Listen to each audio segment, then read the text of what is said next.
Okay, good morning, everybody, and welcome.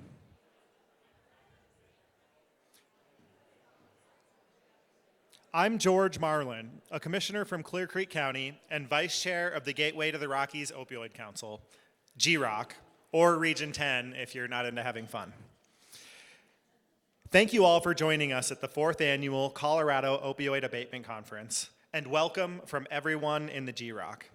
It's inspiring to see representation from across all 19 regions standing together to address the opioid crisis and support Colorado communities.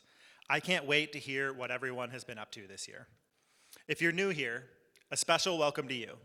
There are 2 sessions designed to help you get oriented: Alphabet Soup and Opioid Settlements 101. We are here to teach and learn from one another, growing our impact across the state. As one of just 2 regions that combines urban and rural counties, Clear Creek, Gilpin, and Jefferson, we know that the impact of the opioid crisis is both ubiquitous and unique across communities. Some approaches are the same and some are not. Commissioners Dahlkemper, Hollingsworth, and I have learned so much about one another's communities in this work. We've relied immensely on one another, the other voting members, and the 26 members of our advisory community. We're all on a journey of building the airplane as it flies, getting funding out quickly and thoughtfully. In Region 10, we're excited to share the SOP drafted by Dr. Chelsea Shore Miller, our in-house program coordinator, to structure our work. We're interested to learn about how you've found success in your regions as well. And we're very excited to build connections with community leaders and nonprofits who are interested in working with us. This conference is hosted by and for our communities. Whether you represent a region, a local nonprofit, a public agency, or bring your own lived experience, you are vital to this work. Almost all of us have a personal connection to the opioid crisis, and we all see the impacts in our communities. That's why we're so curious today to hear who or what inspires you in this work. For me, it's my dad and my time with him as a teenager when he was in active opioid use. When I do this work, I know that by building more visible, more accessible systems, a teenager can know what to do when they find their parent unconscious. And a parent can have better options to go to than their teenage children when they need help through withdrawals. My dad has managed his opioid recovery through ups and downs, with 12 years on the path and almost 3 years without any relapse. He shows up better for himself, for our family, and with every step he takes, I feel a little bit better as well. So when the work starts to feel grueling, when I find myself leaning too far into my own coping mechanisms, I think about him, and I think about my own healing path. And I know that we can do better for people the next time around. That's why we invite everybody to write on the purple cards on your tables and in the room, who or what inspires you in this work.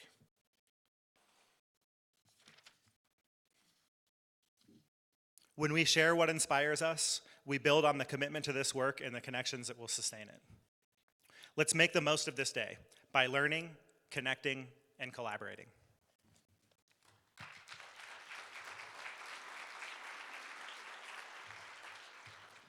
Thank you, Commissioner Marlin. Good morning, and thank you for the opportunity to join the conference. I'm Tyler Brown, the Sheriff of Arapahoe County, and I'm representing Region 9. We don't have a cool name like GROC, but we all know that opioids have reshaped the landscape of substance use in Colorado and across our country. And I'm honored to have been part of the Arapahoe County Opioid Abatement Council since the beginning, along with other elected officials, public health professionals, subject matter experts, and passionate community members. Today, you'll have the opportunity to learn about different regions and what they are doing during these great sessions. But I want to bring some highlights to what's happening in Arapahoe County, including medicated assisted treatment, which is happening currently at our detention facility, where annually we treat over 150 people and induce them into our program. This is reducing recidivism across our county by approximately 68%.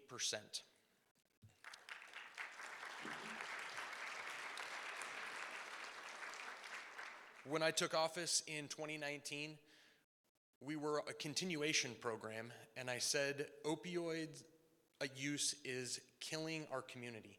How do we reach people at sometimes their lowest point?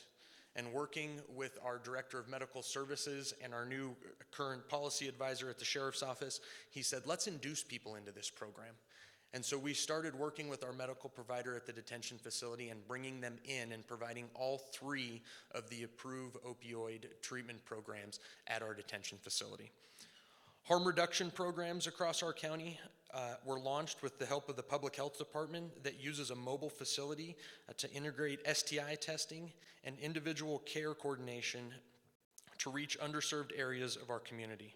Our Peer Navigator program and sober living support, preventative activities like youth leadership programs that create peer networks for students and promotes essential life skills and investment into their future.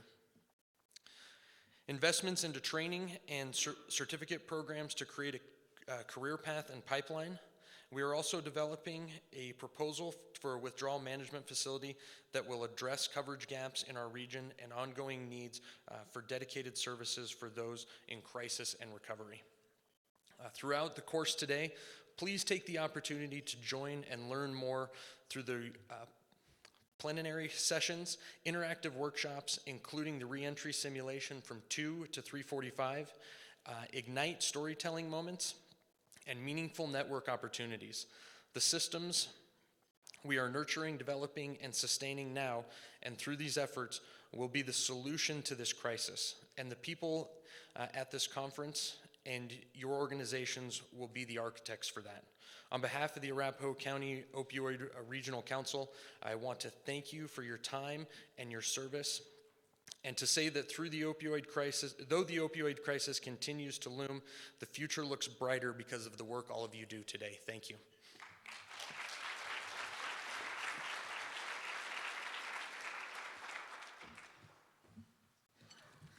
Good morning, I'm Peter Padilla, and the copy that I put up here has disappeared, but that's okay. I'm proud of the group that it's the one with my notes on it is the one that I'm looking for. Okay, now I have lots of blank copies that don't have my notes, but thank you everybody for doing that. That's okay. I'm Peter Padilla, and I am Mayor Pro Tem for Brighton, and I am the chair of the Adams County Regional Opioid Abatement Council, and I appreciate Jamie's enthusiasm and confidence that 3 elected officials in a row would speak only for 3 minutes, without a timer and without the microphone being shut off automatically. The Adams County Council, now in its 3rd year, has had an interesting and predicted and necessary set of activity. We've changed. Some of our elected officials were term limited. Somebody didn't win an election cycle. Somebody changed jobs and moved out of state. Our council is made up of elected officials from the county and from our municipalities and from some people who hold important positions within our county and city governments, and volunteers. Our advisory council is made up of people who are professionals in this area, bringing tremendous expertise to us, and people with lived experience bringing us a dose of reality. As those people have shifted, we have become mindful of the fact that this is a decade-long investment, or a generation-long investment. How do we make a difference with something that doesn't exist today? And how do we ensure that that is going to have longevity and make a difference, a substantive difference over a longer period of time? Of course, it's the county commissioner who took my copy, but that's okay. This just gives me a couple of numbers, not meant to bore you, but meant to talk to you about the level of impact that we're having on the community. That we have now put something close to $12 million into our community. We have been funding 17 different projects that have impacted over 127,000 residents of Adams County. That's programs from schools to co-responder programs with our police departments, to our youth in recovery programs.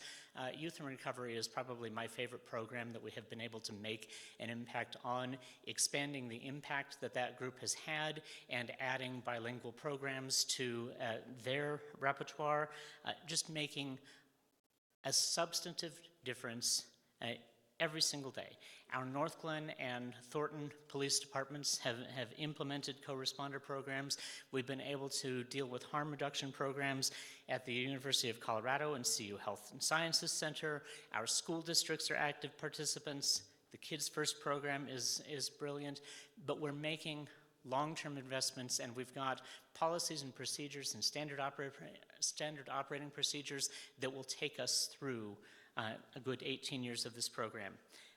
I'm also pleased to just give you a couple of pointers and tips for today. I want to make sure that you are aware that we have the guided art workshop in River Birch C. That's from Colorado Artists in Recovery. We have the self-care suite available all day. That's in Lake Loveland. The All Recovery meeting is from 1 o'clock to 2 o'clock this afternoon, hosted by Advocates Recovery.